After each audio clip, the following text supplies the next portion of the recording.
ॐ अज्ञानतिमिरन्धस्य ज्ञानाञ्जनशलाकया चक्षुरुन्मिलितं येन तस्मै श्रीगुरुवे नमः।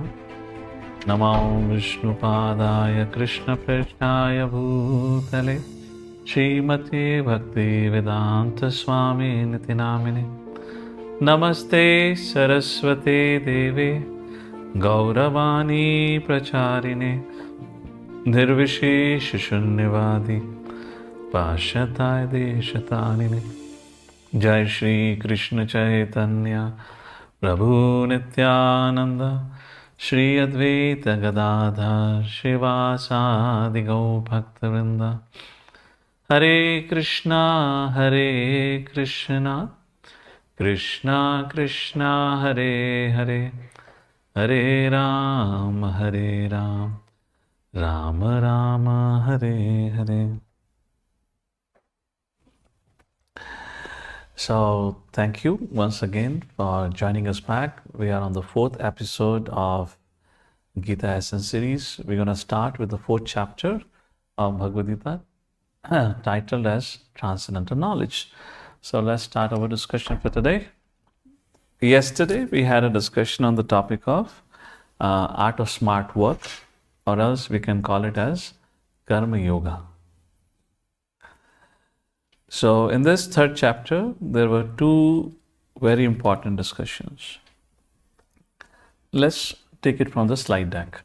Let's see it here. First discussion was about Karma Yoga, and second was about dealing with lust. So let's talk about the Karma Yoga thing first, and then we'll go back to the second very important subject about dealing with our enemy called as lust. Arjuna asked a question, my dear Lord, what should I do? You want me to fight or you want me to renounce? I feel that your instructions to me are ambiguous, not clear to me. So therefore, Lord Shri Krishna, 3rd chapter, verse number 9 says, Yagna arthat karmano nyatra lokoyam karma bandhanaha. Agar, if anyone does a work other than for my pleasure, other than as a sacrifice to Vishnu, that karma binds lokoyam karma bandhanaha. Tadhartam karma kaunteya. But when you perform that same work as a sacrifice, as for my pleasure, mukta sangha samachara, that same karma would liberate you. And this definition of Karma Yoga is further established strongly in the verse number 30th. So when Krishna speaks about Karma Yoga in this way, that whatever work you do, you should utilize the result of work, your result of your work in the service of the Lord, then Arjuna pondered and he thought, my dear Lord, it's not possible for everyone to really do that. Everyone is not at that level of consciousness. And then we had a discussion where Krishna spoke about the yoga ladder. Karma Kanda is a stepping stone to the yoga ladder. Karma Yoga means Sakam, Nishkam Karma Yoga, Jnana Yoga, Ashtanga Yoga, and Buddhi Yoga. And then we had a discussion on the subject matter of, Arjuna thought, I don't have any desires. I know I'm not the body but soul, so I should follow the path of renunciation. Krishna said, set an example. Yad yat achariti shrishta. Be an exemplary. Even I do it when I come. So therefore you should follow this. Not only this, he gave an example of Janak Maharaj, but then Arjuna thought, my dear Lord, why don't I set an example? If I need to set an example, why don't I set an example of an exemplary renunciate? Krishna said, no. You may or may not be able to really do it, but for sure a common man cannot do it. And then they will follow example that Arjuna, a great Kshatriya, came on the battlefield and then he ran away from the battlefield taking a path of renunciation. Then people would hide their cowardice rather than fighting with the enemy to protect dharma.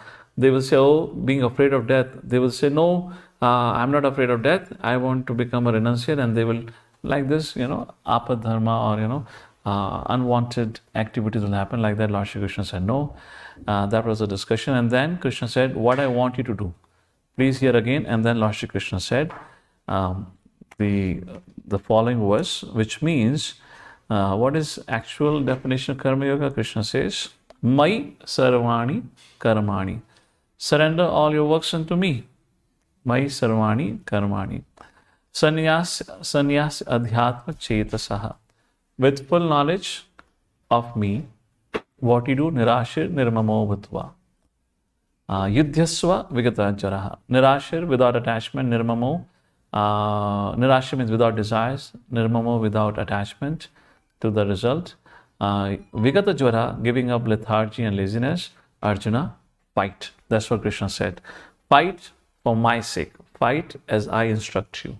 And dedicate everything in my service. That is the highest definition of Karma Yoga. So what does Karma Yoga would give us?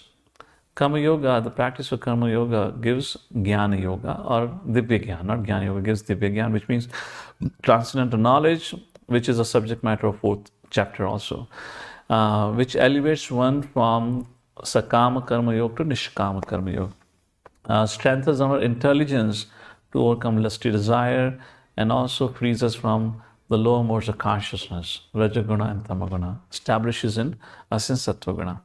After this, there was a discussion on the subject matter of why I know what is right, yet I end up doing wrong.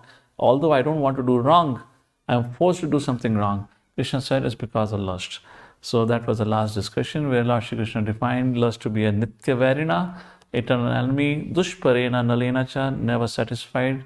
In fact, burns more when you fulfill the desires. And then he said there are a three-step approach to defeat lust. The 3 sitting places, step 1. Step 2, hold it on the level of the senses. And step 3, higher than the senses, the mind, higher than the mind is the intelligence. Strengthen your intelligence with transcendental knowledge, with which 3rd chapter ends. Therefore, Lord Shri Krishna speaks in the 4th chapter about the transcendental knowledge. In this 4th chapter, there are 2 subject matter which are discussed. First, what is transcendental knowledge? And second, how to receive transcendental knowledge. With that, a little background of 3rd chapter. Now let us begin our discussion on the 4th chapter of Bhagavad Gita, titled as Transcendental Knowledge.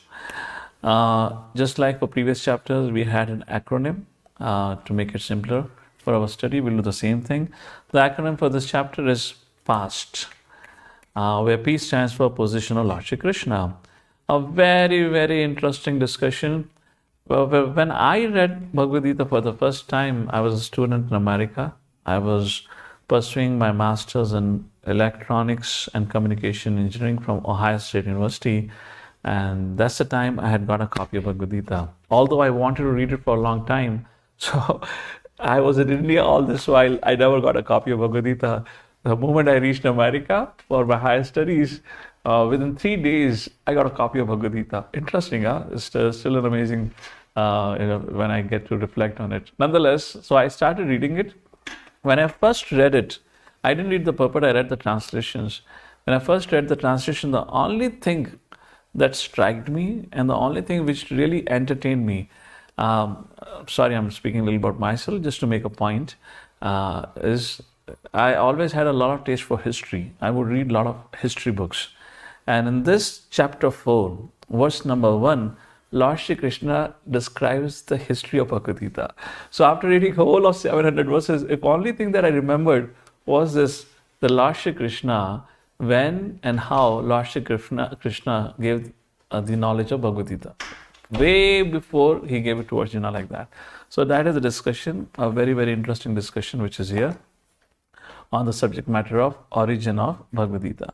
So here Lord Shri Krishna explains in this section that how originally he established the system of spiritual education, or you can call it a spiritual educational system like that, where Lord Shri Krishna personally imparted the spiritual education personally to the sun god Vivaswan. Vivaswan gave it to Manu. Manu gave it by Vaswata Manu. Manu gave it to King Ikshwaku of Raghuvamsha.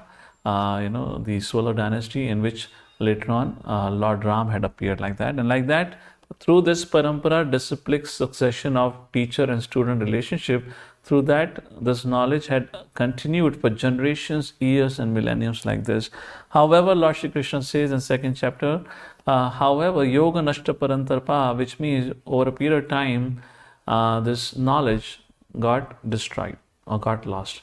What is the period of time? I'll give you a little synopsis, a little overview. How old was this knowledge when Krishna first spoke, and when he spoke again. We'll give you a little time frame also.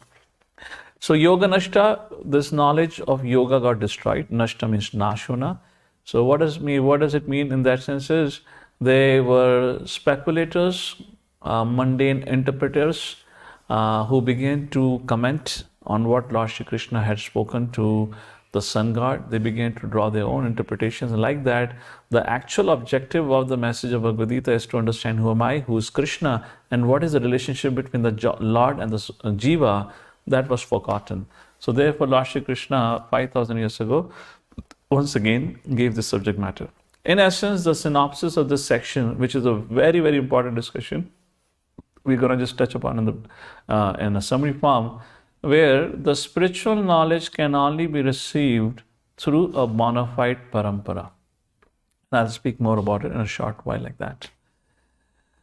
Bhagavan Shri Krishna, 4th chapter, verse number 1, and he speaks. Imam vivasvate yogam proktavan havyam vivasvan manave praha manor ikshvakave bravit. Lord Shri Krishna said, I gave it to sun god Vivasvan, Vivasvan gave it to, Vivasvan gave it to Manu gave it to King Ikshvaku. Similar verse is found in Mahabharata Shanti Parva. That's a reference given there, where it is said, in the Treta Yuga. So in Bhagavad Gita, Lord Shri Krishna does not exactly mention when he gave that knowledge to Vivasvan. In Mahabharata, the reference comes, Lord Shri Krishna gave this knowledge to sun god Vivasvan in Treta Yuga. Actually, not to Vivasvan in Treta Yuga. In fact, Vivasvan gave this knowledge to Manu at the beginning of Treta Yuga. Sorry, made a mistake there. I meant to say Vivasvan gave it to Manu at the beginning of the Treta Yuga. And that Manu gave it to his son Maharaj Ikshvaku. So at the beginning of Treta Yuga, this knowledge descended into this planet Earth, because Ikshvaku was the king of this planet Earth. And then through the through the forefathers or Lord Ram, and from there this knowledge continued in the human society. So when was actually Bhagavad Gita was spoken for the first time?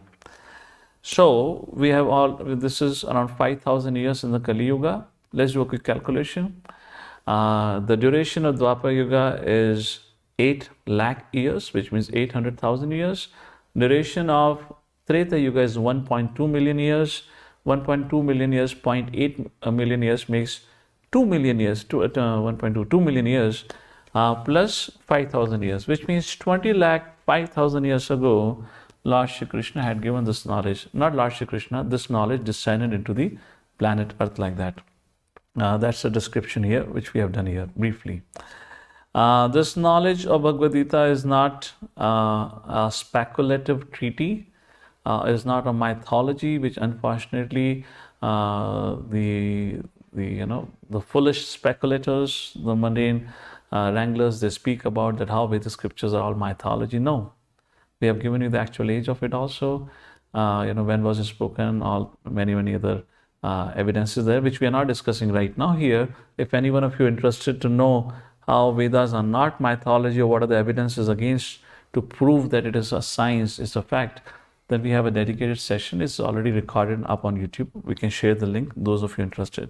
So Bhagavad Gita is as good as the Vedas. Krishna says in Bhagavad Gita himself, 15th chapter, verse number 15, Vedaisya sarve rahma vedyo vedanta krit vedavid eva chaham. I am the compiler, I am the knower, and the purpose of the Vedas to know me, and that is what Bhagavad Gita does. It is the science which is directly spoken by the Supreme Personality Godhead. It is not a man-made thing. So question comes, all right, I got to know the history. I got to know when was Bhagavad Gita spoken. How do I receive the knowledge of Bhagavad Gita? How to accept? Therefore, Lord Shri Krishna in the first 3 verses, which I say are the very, very important verses of this chapter, it's only possible when we accept it through parampara. Many times people say, oh, I don't need a guru. I am myself a guru. I can make my best decision. I can learn about whatever I want. You give me a copy of Bhagavad Gita, I'll read it and I'll understand it. So let's take advantage. I understand this is a Zoom session, so let me ask a quick question to all of you here. How many of you who have read Bhagavad Gita, who had attempted to read Bhagavad Gita on their own, would say that we can, just by reading Bhagavad Gita, understand the essence and understand the message of Bhagavad Gita? How many of you would like to give me yes or no for that? So in case when we're having this kind of a question answer, if you have your screen on, you can quickly give me a thumbs up, which means you agree. You can give me a thumbs down, you don't agree. Or else if you want to take a pain of typing in, you can type in. So at least I get to know. How many of you think it's actually really possible to understand the message of Bhagavad Gita just by reading it? There are more than 700 plus commentaries available in the market. And many of these commentators, in fact, most of these commentators, unfortunately, do not represent even to the proximity of the real message of Bhagavad Gita. Most of these commentators actually even do not accept Krishna as a Supreme Personality Godhead. Many of the commentators, they say, this is not actually a conversation, but it is a simile. It is actually a metaphoric conversation, like that. They reject entirely the existence of Krishna and Arjuna altogether. So if the best of the scholars are unable to understand it, I believe with all humility, I would be right to say that for a common man, it will be very, very difficult to understand it by themselves. So yes, it is not easy to comprehend or understand Bhagavad Gita on one's own personal reading or endeavor like that. So therefore, we have parampara. Parampara preserves the teachings and also preserves the purpose of the writing. Because only the author knows the real import of his speech or of his writing. And if author explains what he has written or what he has spoken, then we know what is the meaning, actual meaning of those things. Therefore, Lord Shri Krishna spoke to Arjuna. Arjuna, of course, Srila Prabhupada at the introduction of Bhagavad Gita gives the whole parampara. This is one where Krishna spoke to Arjuna. However, before that, we'll talk about this parampara in few slides ahead. That time we'll talk about it. So like that, through Krishna and teacher-student relationship, this actual message of Bhagavad Gita has continued down the generations up to today. We belong to Brahma Madhva Gaudiya Parampara, where this instruction or knowledge was given by Krishna to Brahma, like that, at one point of time in the history. So we cannot say now that, oh, I wish if Krishna was a charioteer of my life, and when I was in confusion, I could have asked a question to Krishna, Krishna could have given me an answer. My dear friends, Krishna is giving an answer even today through the purpose of Srila Prabhupada. If you get to read it, you get the message as it is, as what Lord Shri Krishna spoke to Arjuna, like that. Continuing with the presentation, how does it work? The parampara, the teacher teaches the qualified student learns it, applies the teachings in his life, and then carries it forward. Who can receive this knowledge? Krishna says, hey Arjuna, I have chosen you to receive this knowledge because you're non-envious of me, you are my friend and a devotee, like that Lord Shri Krishna speaks.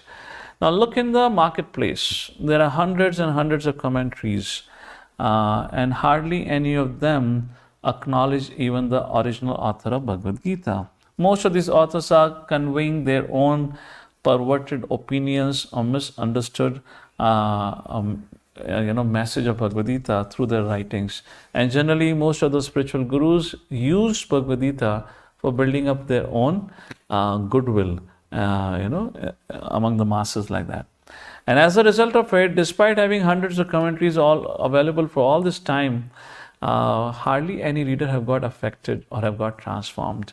However, if the original message of Bhagavad Gita is presented, it has the potential and would certainly bring about a massive transformation in the consciousness worldwide, in the consciousness of humanity at large. In other words, it can cause a worldwide revolution in the consciousness of the humanity. It has the potential to eradicate all ills of the society, transform the heart filled with hatred to love, transform the heart filled with anger to compassion, transform the heart which is filled with selfish interest to service attitude. It has the potential to transform the consciousness of a person from a demon to divine. Why? Why it is possible? Vasudeva Kutumbakam. That's what scripture says. This whole world is my home. Every living entity is my brother and sister. Because every living entity, Lord Shri Krishna describes in Bhagavad Gita, is my part and parcel. We are not the body but spirit, soul. We don't have any gender. We don't have any racial distinction, etc., etc. Being a spiritual being, we are away from all the kind of artificial distinctions and discrimination which we create on the level of bodily consciousness. So once a person gets a spiritual knowledge, then all these misunderstandings and distinctions and differentiations created based on the bodily consciousness ceases to exist. Therefore, at that point of time, we begin to see everyone as a brother and sister. And yes, it has been already done. This is not a theory. Back in 1965, a 70-year-old man embarked on his voyage trip, the first trip, the maiden trip to America, on a cargo ship where he underwent 2 heart attacks. At the age of 70, where he didn't knew anything about America, just had a one briefcase filled with Bhagavatam and a small bag with some pieces of cloth for himself, just to survive in the chilly winter of America. He went there and he spoke on the message of Bhagavad Gita, and from there he traveled more than 12 times all over the world in the next 12 years and created such a massive revolution in the consciousness of the people all over the world that in the next 12 years he opened 108 spiritual centers all over the world. Even today we have such spiritual centers in places like Pakistan, where people can come and understand who am I, who is Lord, and what's our relationship. He created a place, he created a home where people from all caste, color, creed can come together and serve together and pray together. And yes, the message of Bhagavad Gita has that potential and has already been done. In summary, the verse number 1 to 3, Lord Shri Krishna says how he, the history of Bhagavad Gita is described. Because the message was lost, so Lord Shri Krishna re-established it 5,000 years ago by speaking to Arjuna. Why Arjuna? He was a devotee of Krishna as well as friend of Krishna, like that. These are the qualities. There are 2 classes of men which we'll see in the 7th chapter later on, like that. Moving forward, Lord Shri Krishna, now begins to speak about the transcendental knowledge. But what is the transcendental knowledge? Transcendental knowledge means 3 things, as I said before: who am I, who is Lord, what is our relationship.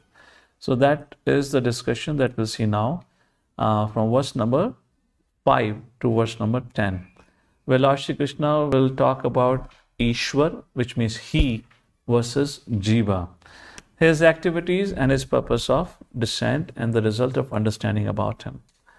So verse number 5, Lord Shri Krishna speaks about himself, that how I am the Supreme Lord. I appeared as a son of Devaki. I never get affected by the laws of karma. Whereas a living entity who is a spiritual being, according to one's karma, gets a body, and when gets a body, he forgets about his past life. So in this set of verses, Lord Shri Krishna does a comparison. In essence, Krishna is Achyuta. He is eternal and never forgets anything. Whereas living entity forgets their past life, although eternal, but as soon as given a body, forgets the past life. Krishna appears by his own sweet will, whereas a living entity... Oh, by the way, how many of you appeared by your sweet will? You said, oh, it's been a long while, I've been flying in the sky, let me come back on planet Earth, let me take a birth again. I don't think so any one of us did that. So we are born, karmana daiva netrena, as Kapil says in 3rd canto Srimad Bhagavatam, by the past activities, dictated by the result of past activities under the supervision of Daiva. Lord appears Satchitananda in his spiritual form. He does not have a gross form like us, made up of body. Whereas we appear when we take birth, we don't appear, we take birth, then we are given this temporary body. Asat, Achit, Niran. Why Asat? It's temporary. Achit, full of ignorance. For everything we are given a knowledge. Nirananda is only a source of misery. How many of you agree, by the way? Let's quickly take a look at it. Where is our Zoom? Let's go back there. How many of you agree that this body is actually only a source of misery? Let me give you a reason, then say what you think about it. You have this whole body. And if any tiny part of body is pricked with a thorn, we cannot do anything else unless we remove the thorn. Yes or no? Our whole consciousness gets totally absorbed into getting rid of that pain. Not only this body has an unlimited potential to give suffering, isn't it? So much it can create. That's the reason it is said to be nir-ananda in that sense. I hope it's making sense. Then there is no difference in the body of the Lord and his spirit. That's the reason it's called Advait, whereas the soul acquires an external body. And therefore, Lord remembers all his previous birth. Like this, Lord Shri Krishna speaks, the essence is that Jiva, a living entity, can never become Lord. Jiva is Jiva, Ishwar is Ishwar. And that's the difference. We can never become. We are part and parcel of the Lord, not the Lord. Why does Krishna appears? All of you would have heard this very famous shloka in Mahabharata. Yada yada hi dharmasya glane bhavati bharata abhyutanam dharmasya tadatmanam srajamiham. So that means when does Krishna appears? Whenever there is a decline in religion and increase in irreligion. And why he appears? Paritranaya sadhuna vinashaya cha dushkritam dharma samstapanarthaya sambhavami yuge yuge. I appear to protect devotees, to destroy demons, and to re-establish the principles of religion. That's how Lord Shri Krishna speaks about his purpose of descent. And then next, Krishna speaks that one who understands the divinity of my appearance and also of my activities, such a person becomes purified of material contamination, which means the biggest material contamination is I am the Ishvara. He gets to know that he is not an Ishvara, he is a Das, he is a servant of the Lord. He gets freedom from raga, bhaya, krodha, attachment, fear, anger, like that, because he understands he is not the body but spirit soul. The spirit soul can never be killed, is eternal. So what's the question of bhaya then? Attains love for Krishna, once he gives up this body, janma karma chame divyam, evam yoviti tatvata, tyaktva deham punajanma naiti mameti. So Arjuna, after giving up this body, never comes back to this world, goes back to the spiritual world. Like this, Lord Shri Krishna explains. And this concludes the first section of chapter 4. Once again, very important discussion where Lord Shri Krishna speaks of how he established the first spiritual educational system where he himself imparted the spiritual knowledge, and this system perpetuates the entire universe through the disciplic succession or the parampara, guided by the saintly persons, the qualified and saintly persons. So in other words, this material universe or this material world is in fact a university where we are imparted spiritual education, and we have to face the final exam in the form of a death. And if we are able to qualify, what is that qualifying thing of the final exam is described in 8th chapter. We'll see that time. Then we go back to Godhead. As the creator and maintainer of this world, Lord Shri Krishna personally appears time and again to re-establish the principles of Dharma and to protect the devotees. This brings us to the second section of the chapter 2 in terms of applying transcendental knowledge. A, for applying transcendental knowledge. Many people are God-fearing, God-believer. Many people claim that they are followers of Dharma. Yet, it is often seen because of lack of proper spiritual knowledge and education, they still carry a lot of misunderstanding about God, about Dharma. So Lord Shri Krishna, through this discussion, says spiritual knowledge can remove all misconceptions. And the three greatest misconceptions Lord Shri Krishna highlights here is, first misconception, people say you can worship anyone and everyone, you can do whatever you want, and everyone will reach to the same goal, that is God. No, it is not like that. Krishna rejects that. All different devatas are not different than the Supreme Lord. They all are one. Second misconception. Third, the caste system, which is given in the scriptures like Varnashram Dharma, is unfair and exploitative. Lord Shri Krishna says, no, not exactly. So first, ye yathamam prapadante tams tathaiva bhajamyam. 11th verse of 4th chapter, Krishna says, as one surrender unto me, I reciprocate to that person accordingly. If somebody comes to me with a desire for wealth, then I reciprocate accordingly. Somebody comes to me desiring for yoga siddhi, I reciprocate accordingly. And somebody comes to me with a desire to serve me and love me, then I give him devotion. So I reciprocate as one surrenders unto me, not that everyone goes to the same conclusion, not exactly like that. So that's the point. The God realization is described at 3 levels: Brahman, Paramatma, Bhagwan. And one who serves the Lord with genuine intention of serving and loving Him, he is awarded with the Bhagwan realization, where Krishna, he can see and perceive and serve Lord as a person like that. So that's the subject matter which is described here. Next is different destination. I've discussed that. Next misunderstanding is all demigods are different forms of the Lord. Lord Krishna says, no, they are not same. We are not same. There is only one Supreme Lord. There is only one Purna Purushottam. Not everyone is Purna Purushottam. So why do people then worship Devatas? Krishna says, just like when a person has certain application, certain desire, he goes and knocks on the door of different government officers, hoping that one would give him help. Similarly, when people have material desires, they approach Devatas. They approach Devatas for the fulfillment of those material desires, because they indeed fulfill it immediately. That's what Lord Shri Krishna says. So they are not one and same, they are different. Like this. So the subject matter of Devatas we'll discuss in length in the 7th chapter of Bhagavad Gita. Here it's just we have drawn a presentation in a flow chart to help you understand this whole verse, what it means like that. Next is the caste system, unfair and exploitative. Krishna says, Chaturvarna maya shrishtam gunakarma vibhagasha. Arjuna, I created this varnashram dharma. And today people say it is exploitative, it is unfair. Is it really so? It's a subject matter worth pondering. I would like to spend a few minutes on it to clarify this very big misunderstanding. Krishna says the system of varnashrama, guna karma vibhaja, chaturvarna mayashritam guna karma vibhajan.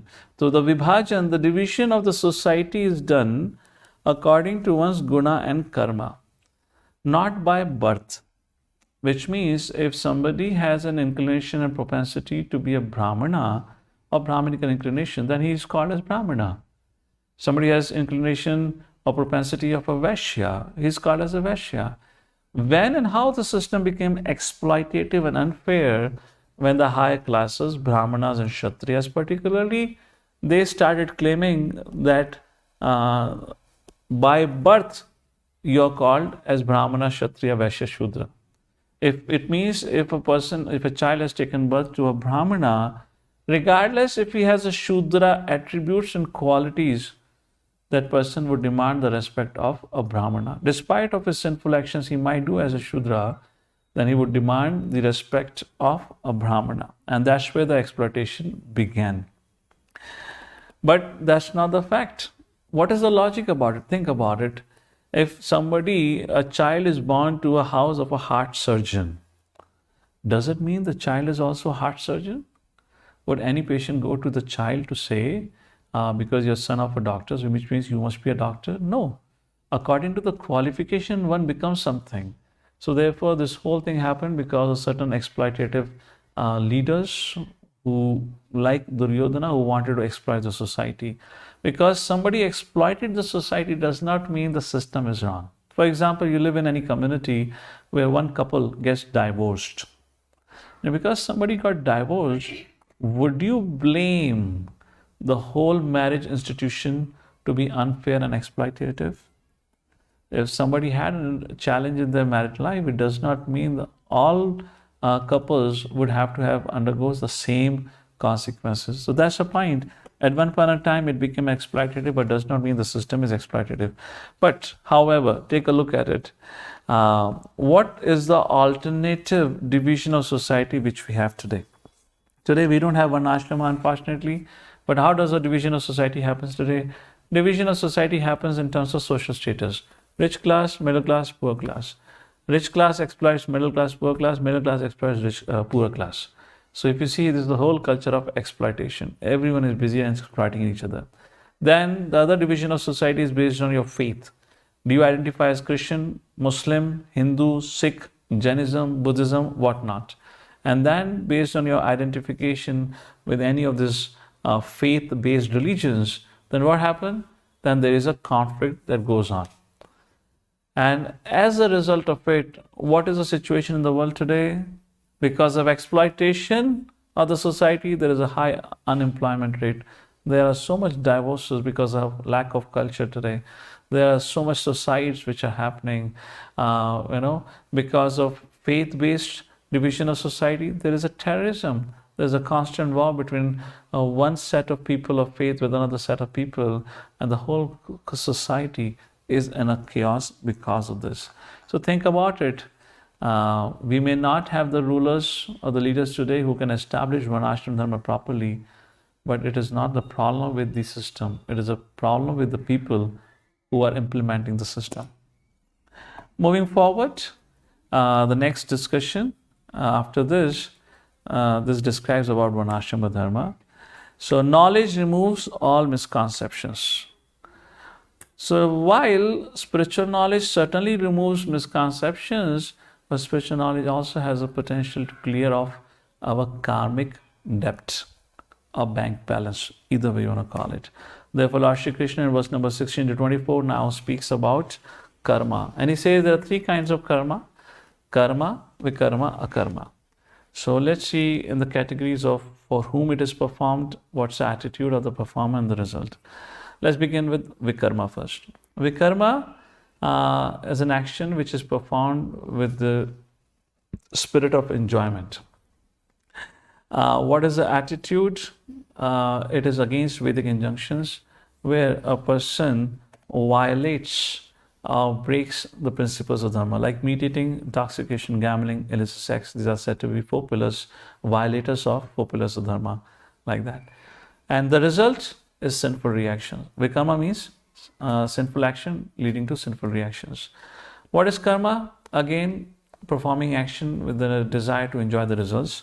However, it is done according to the instructions of scriptures, which means if we just follow these four principles of no meat eating, no intoxication, no gambling, no illicit sex, then you are under the principles of scriptures, and then you have a lot of scope to enjoy your life. And as your good karma, you get a good reaction. And the third is akarma. What is akarma? Where all our actions are done as a service to the Lord. Here, there is no desire for personal sense gratification. And what is the result? You don't get either the good karma or the bad karma of this world or results. In fact, you get the transcendental happiness. In one sense, if you see either the good activities or the bad activities, to reap the result of these karmas, we have to take birth again. And taking a birth in this world means birth, death, old age and disease is only a suffering. Therefore, good karma, bad karma, both are considered to be bad. So what is a karma? Let me give you a simple example. How does a karma functions? Karma is working on one's own account, and a karma means working on God's account. For example, a cashier, a cashier sitting in the bank receives money on behalf of the bank, lakhs and lakhs of rupees, but he does not get attached to the money because it doesn't belong to him. It belongs to the bank. It belongs to the one who deposited the money. So he does not get attached to it. But moment he steals the money, he gets arrested. That becomes a vikarma like that. So a karma in the sense, he understands it is not mine. I am just a performer of action on behalf of the bank. Second example you can see is of a soldier who has been stationed at line of control to fight with the enemies, and he shoots 10 enemies. When he comes back, the war has ended. The government announces a Paramveer Chakra award for him. However, the same soldier gets into a fight, an altercation with his neighbor, and he slaps or beats him, then the police will come and arrest him. What's the difference? The first action he performed on behalf of the government of India, therefore he got awarded. The second action, where he had an altercation with his neighbor, he did it on his behalf, and therefore he got a punishment for it. So that's the essence, the gist of it. Therefore, here Krishna asking Arjuna to fight was Krishna's instruction, and Krishna telling Arjuna, you will not get any sinful reaction. In fact, you'll get a transcendental happiness and transcendental destination or spiritual destination, because you're doing it for me, my pleasure. If Krishna would have done it for Arjuna, would have done it for himself, then it's a different thing. So if you take an example of Duryodhan, Duryodhan is fighting for his own cause. That binds him in good karma or bad karma category like that, and he will have to suffer accordingly. So verse number 17 is like this, discusses the intricacies of karma. I don't know, oh yeah, you all can see the chart clearly, right? So why one would need to understand the science of karma? Lord Shri Krishna explains, if, yeah, just, okay, I don't have an option here, huh? Screen pointer option, laser. So I'm here. I hope you're able to see. So why one need to understand this? Krishna says, if one is serious about liberation, one need to understand the distinction between karma, vikarma, and akarma, like that. Then, why one need to understand this? It is difficult subject matter, but we should not speculate on it. We should learn from authorities. We should know very categorically what actions I should be doing. Bhagavad Gita, to know every living entity is eternal servant of Krishna. An action in Krishna consciousness sets one free from the clutches of the laws of this material world. That is what Bhagavad Gita instructs on. So that's what akarma, where you engage in the service of the Lord. And how do you learn about it? By approaching a bona fide guru. You know, Krishna instructed Arjuna, from Krishna to, through parampara, Brahma, Vyasa, Narada, Vyasa, like that. In parampara, we get to learn the message. Verse number 18 is a discussion of seeing action in an action. This I'll explain you in the next slide. So after this, Arjuna pondered on Lord Krishna's instruction, and then he thought, my dear Lord, how does a devotee perform his action? Then Lord Shri Krishna said, a devotee acts, but not with a fruitive mentality, which means he does not have any desire for his own enjoyment. Therefore, he do not get any reaction. Although he performed an action, but it is still considered inaction.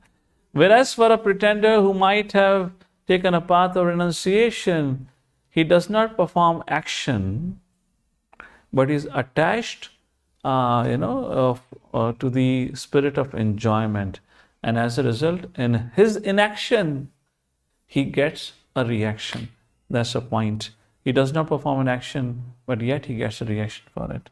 So, in other words, Lord Shri Krishna is saying, giving up work is easy, but my dear Lord, my dear Arjuna, that is not what we are supposed to do. What we are supposed to do is to give up the desire to enjoy the results of our work, because that is what binds us. So work in Krishna consciousness is better than just mere renunciation. Arjuna reflected on Lord's instruction, and then he thought, my dear Lord, how can I understand and realize spiritual knowledge? So Lord Shri Krishna speaks about it in the third section of Bhagavad Gita, chapter 4, as sacrifices lead to transcendental knowledge, verse number 25 to 23, where Krishna says, Arjuna, for you to understand spiritual knowledge, we need to perform sacrifice or yajna. Why sacrifices? Why Vedic scriptures so much speak on the subject matter of sacrifice? Sacrifice refines one's character so that one becomes eligible to receive knowledge. If you make a comparison between material knowledge and spiritual knowledge, material knowledge depends more on one's competencies, one's skills, his memorization ability, whereas spiritual knowledge depends on one's character. When Krishna selected Arjuna, he did not select Arjuna because Arjuna had a great memory power. So Krishna thought if I tell him everything, he will remember it and repeat as it is. No. Krishna said, Arjuna, I have chosen you because you're my friend and a devotee, which means you're non-envious. That's a part of a good character. So Lord Shri Krishna in this set of verses talks about different set of sacrifices to be performed by people in different ashram, brahmachari, grahastha, yogis, etc. Different kind of sacrifices to be performed by different varnas and ashram described by Lord Shri Krishna. In other words, everyone has to perform sacrifice according to their position, and the aim of sacrifice must be to gain transcendental knowledge and develop devotional service. Lord Shri Krishna in verse number 31 says, Arjuna, no sacrifice, no happiness. In fact, Lord Shri Krishna says, this is a very important point. Again, this is a subject matter of detailed discussion. This is just a synopsis that we are offering you here. But this is a very important point. Pay attention. Krishna says in the 30th chapter of 30th verse of 4th chapter that Arjuna, once who performs sacrifices like charity for grahastha, charity of one's wealth, for a brahmachari, engaging of one's senses in transcendental sound vibration, hearing transcendental sound vibration like that, controlling of the senses, etc. Once who sacrifices like this, he gets freed from his sinful reactions. Very interesting. Let me give an example. Imagine there is a man who is working very hard. He wants to earn a lot of wealth. But somehow, time and again, his money gets spent either in he undergoes a financial loss. Either his mother falls sick, his wife falls sick, or kids fall sick, either he falls sick. Some other money keeps going on in treatment, in education and whatnot. At the end of the day, he keeps struggling hard, but she still doesn't have that enough wealth that he wanted. Why? Because actually he was destined to only earn that much.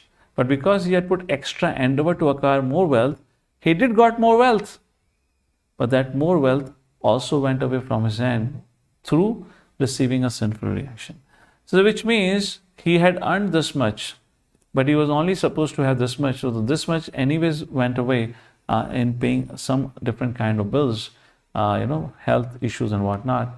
Here Krishna says, if one would have chosen to sacrifice his wealth, a portion of his wealth in the service of the Lord, then the sinful reactions which he was supposed to receive, because of which he would have lost his wealth, now it would not occur, because he had voluntarily undergone or had performed the act of dan or charity. Similarly, austerity, physical austerities like fasting on the days of Ekadashi, 17th chapter of Bhagavad Gita speak about the austerity of body, mind and speech. When we undergo this kind of austerity, it's a little difficult, it's a little painful for the body and the mind. But it is far better, because once you voluntarily undergo these austerities, then we are getting freed from, we cannot quantify amount of sinful reactions. Now, if you don't do like this, anyways people fall sick. When they fall sick, they have to perform austerity. Somebody has got fever. Can he eat an ice cream now? Somebody has got jaundice. Can he eat anything now? He has to undergo. So Krishna says, voluntarily take or perform sacrifices that will save you. So I just want to elaborate. This is a very important point. Let's move forward in discussion. Arjuna reflected on this discussion of how do we understand and apply spiritual knowledge. But a question came in Arjuna's mind. How do I know? What sacrifice am I supposed to do, my dear Lord? How many of you wonder, or how many of you are having a similar kind of question in your mind? Krishna, there are so many things to be done. Brahmachari is supposed to do one thing, Grahastha is supposed to do one thing, Kshatriya is supposed to do one thing, Brahmana is supposed to do one thing. How many of you think is a valid question or have a similar question in your mind? Yes or no? If we have a chat, you can type in. In fact, everyone would have this question in the mind. What kind of sacrifice am I supposed to do that will help me set free from this.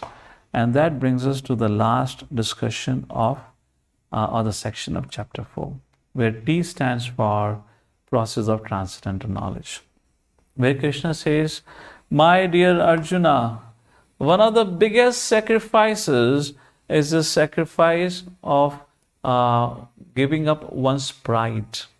Relinquishing one's pride is said to be the biggest sacrifice, and that has to be done, or that can be done by accepting a humble role and taking shelter of a bona fide guru. Therefore, Lord Shri Krishna says, Arjuna, accept a guru. Tadvidhi pranipatena pariprashnena sevaya upadekshanti te jnanam jnanina tattvadarshinaha. Tad, what all sacrifices I have spoken about, vidhi, if you want to know, pranipatena, approach a guru, pariprashnena, inquire from him submissively, sevaya, render service unto him, so he is pleased by your genuine approach to him. Upadekshanti te jnanam. Jnanina tattvadarshina, the one who has seen the tattva, the truth, upadekshanti, he can also give you that vision to have darshan of the same absolute truth like that. In other words, Lord Shri Krishna says, one should accept a spiritual master to receive guidance, to remain progressive in their both spiritual as well as material life. So let's come back, take a look at this slide. How do we acquire transcendental knowledge? Approach bona fide guru. Bona fide path. Lord Krishna is the original spiritual master. Only Krishna can enunciate or give or define dharma. That is, Yamaraj speaks, that's a quotation here, dharmam tu sakshat bhagavad pranitam. And through disciplic succession, the wisdom or the knowledge of Bhagavad Gita or the scriptures comes down through disciplic succession, and we can receive the message as it is. So who is a bona fide guru? Who does not manufacture things on his own, never claims to be a god, never contradicts the teachings of scriptures and bona fide sadhus, and is part of any of the 4 bona fide paramparas, which we shall talk shortly. Non-bona fide path, where people concoct their own philosophies, come up with their own yoga techniques based on speculation, dry arguments, or independent study of books. It cannot help. So what is the path of spiritual realization? How to get the spiritual understanding? By approaching a bona fide guru, inquiring from him, and rendering service. So what are the 4 paramparas, bona fide paramparas? Let's take a look. The first is Brahma Samprada. So here Krishna has instructed Brahma, Lakshmi, Shiva, and 4 Kumar. And the parampara, the teacher-student relationship starting from them, is said to be Brahma Samprada, Lakshmi Samprada, like that. So its other names are given here. One of the prominent teachers of this parampara in Kali Yuga was Madhavacharya, followed up by Sri Chaitanya Mahaprabhu. Lakshmi Samprada is Sri Ramanujacharya. And for Rudra Samprada, Vishnu Swami, and then later on Vallabhacharya. Ramanujacharya parampara, Sri Samprada is most commonly found in South India largely. Vallabhacharya Samprada or this Rudra Samprada found in large part of Maharashtra, Rajasthan, Gujarat, UP, like that. Similarly, Nimbakacharya, Madhavacharya, this parampara, under this lineage we come. Brahma Madhav Gaudiya parampara is where Srila Prabhupada was connected to. And now this parampara is found all over the world, thanks to Srila Prabhupada's efforts like that. Along with that, there is also a 5th parampara, which is called as Mayavas Sampradaya, where their understanding of God is Brahman, who does not have a form.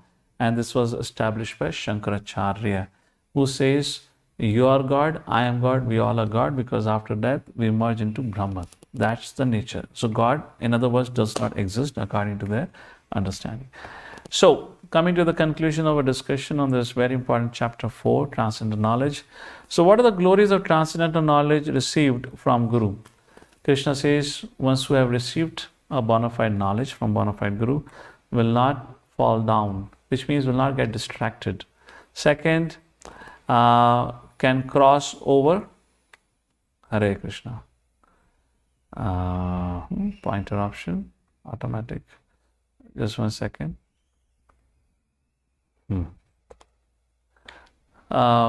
Such a bona fide teacher can help us cross over all our material sufferings,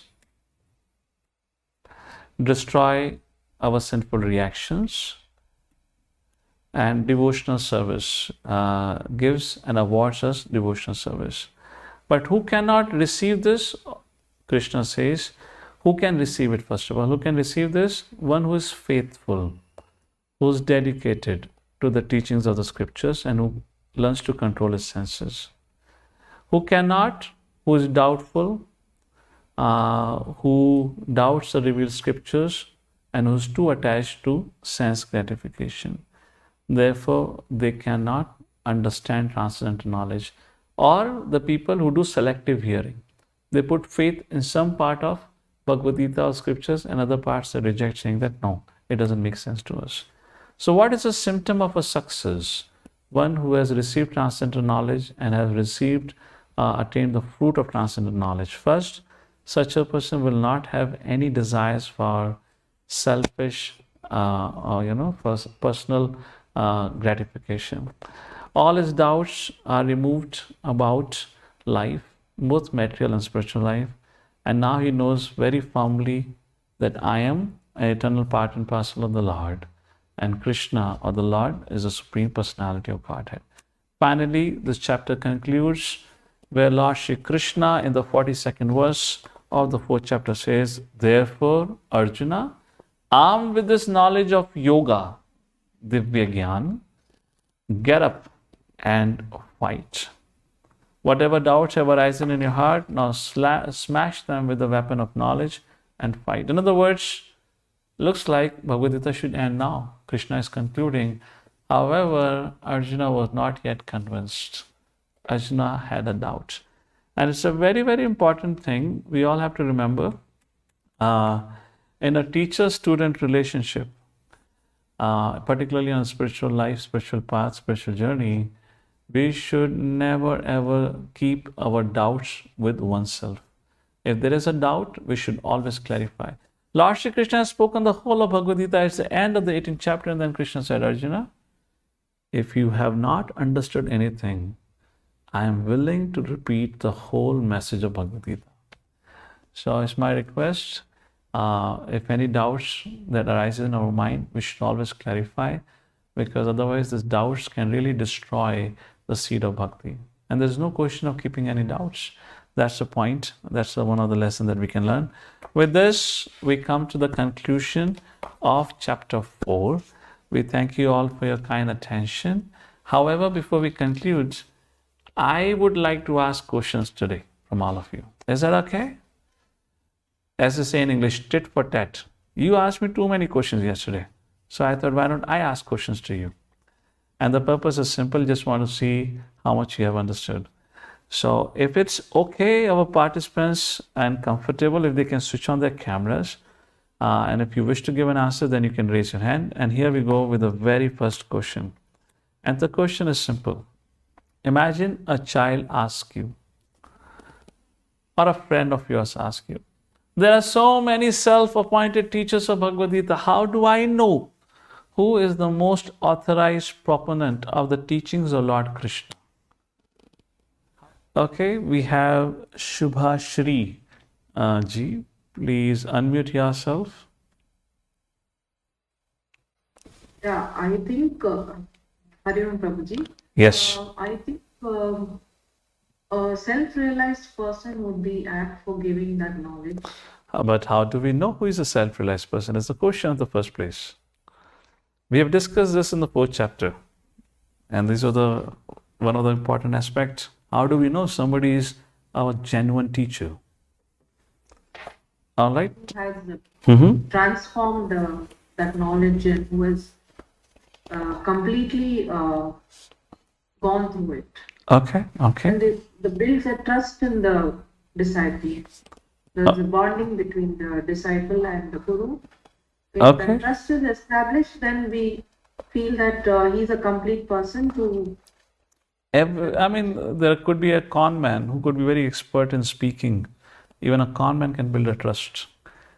So the answer is, as we discussed, the teacher should be connected to any of the four paramparas. Brahma Madhva Gaudiya Parampara, Rudra Parampara, Shri Parampara, or Nimbakacharya Parampara that we had, like that. So we need to know the teacher's background, for whom has he learnt. In today's society, the people who are said to be on their own, they have become successful on their own, are given a lot of credit. We generally don't look into their background, from whom they learned, who had been their teacher. Therefore, we spoke at length about this disciplic succession. All right, that was the first question. Let's go to the second question. And the second question and the last question, I would not ask other questions. We are fine with 2 questions for today. If a friend asks another friend, I am unable to understand and appreciate Bhagavad Gita as all of you, what am I lacking? Okay, we have somebody with the hands up. Ritika, go ahead. Hare Krishna, Prabhuji. Yes. Am I audible, Prabhuji? Very well. Yes, Prabhuji. It means my friend is lacking a bona fide spiritual master. Correct. We can only understand Bhagavad Gita by hearing from a bona fide source. We had discussed this in the beginning. We cannot understand Bhagavad Gita just by reading by ourselves. For understanding the message of Bhagavad Gita, we need to hear from the bona fide sources. So, thank you, Ritika. Thank you all for your active participation and joining for today's session. With this, I come to the conclusion of today's discussion. In case if anyone has any question, we'll open the forum for questions now. Hare Krishna.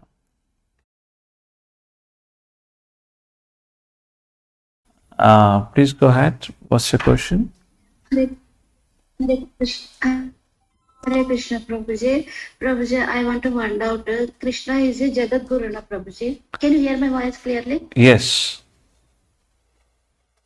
Prabhuji, Krishna is a Jagat Guru, na Prabhuji. Yes. Why again we are approaching to Gurus, Prabhuji?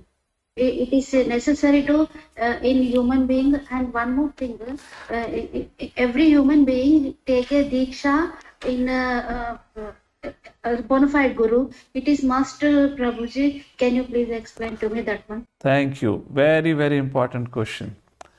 So, Kalyani Rani ji is asking, if Krishna is Jagat Guru, he is a Guru of the whole Jagat, then why we need to accept a human being as Guru? Am I correct, Kalyani ji? So that was a question. Lord Shri Krishna himself says in Bhagavad Gita, 4th chapter, verse number 34. We just read it, isn't it? Tadvidi pranipatena pariprashnena sevaya upadeshyanti te jnanam jnanina tattvadarshinaha. Krishna is telling Arjuna that go and seek out a bona fide guru. Krishna is not telling anywhere in Bhagavad Gita, come and approach me directly. Has Krishna said like that? Or what does Krishna say? Krishna says, Evam parampara praptam. Arjuna, this wisdom or knowledge of spiritual life or transcendental knowledge is received through parampara, teacher and guru. When Krishna is Jagat Guru, which means he is the source of all knowledge, and all guru derive any and every guru derives their strength from the Jagat Guru. The example is simple. We have the rain clouds. The rain clouds do not have independent source of water. Rain cloud carry the water from ocean. So ocean is like Jagat Guru Krishna, and rain cloud are like Guru. Rain clouds carry the water of ocean inland and shower the inland areas. Similarly, the Guru carry the strength and mercy of Krishna, and they share the message of the Lord as it is. Therefore, they are called as bona fide Guru. I guess there was a question here in the chat box. Ritika ji, One concept of past birth is difficult to understand. Why they say that we are being punished or rewarded as per our previous birth karmas? Why not punishment reward has been given in our respective birth? So Lord Shri Krishna in 4th chapter, if you read it out in that section, he himself says the law of karma is very, very intricate. It's very complicated to understand. From your perspective, you see this life all in all. From the perspective of this creation, the perspective of the law of material nature, they see life as eternity. Where in this eternity, a living entity who's eternal, he keeps on accepting different bodies, either in a human species, either in an animal species. So as long as he is in a human species, he creates new karma. But once he goes into an animal species or non-human species, now he does not create any more karma. He has to undergo the, whatever the bondage which is there according to that body which the living entity gets. Anyways, getting into a lower form is a result of your sinful activity. And when a living entity goes into that lower species, now he cannot produce any more karma until through the cycle of evolution, he finally comes back to the human form of life now. So imagine when you have lived hundreds and millions and billions and trillions of lifetimes, going through the cycle of 8.4 million species again and again, if you would have exhausted, or you are supposed to exhaust the reactions of all your sinful life, then there is no question of next birth. The next birth itself is based on karmana daiva naitrena, based on your past activities, good or bad, is what you have got birth in this lifetime. With whatever level of intelligence, with whatever strength or the beauty or whatnot is already decided based on your karmic account. So it is not like it gets exhausted in one lifetime. It doesn't work like that. All right. Right, Prabhuji. But my main point is, like, if we are getting the body of human right now, and as we don't remember our past birth and karmas, and in our present birth now, if we are following the path of devotion, but we are facing some obstacles and sorrows, and then we would hear that it's because of your past karmas. Then how we will grow? Because every time it will come in mind कि अभी तो हम अच्छा कर रहे हैं, but because of past things which we don't remember only, and we are not able to follow the path of devotion, इतने obstacles आ रहे हैं, problems आ रहे हैं, तो कैसे फिर हम उसको cross करें, कैसे आगे grow करें? So two things. The obstruction that comes in your path of devotion is not because of your karmic activities.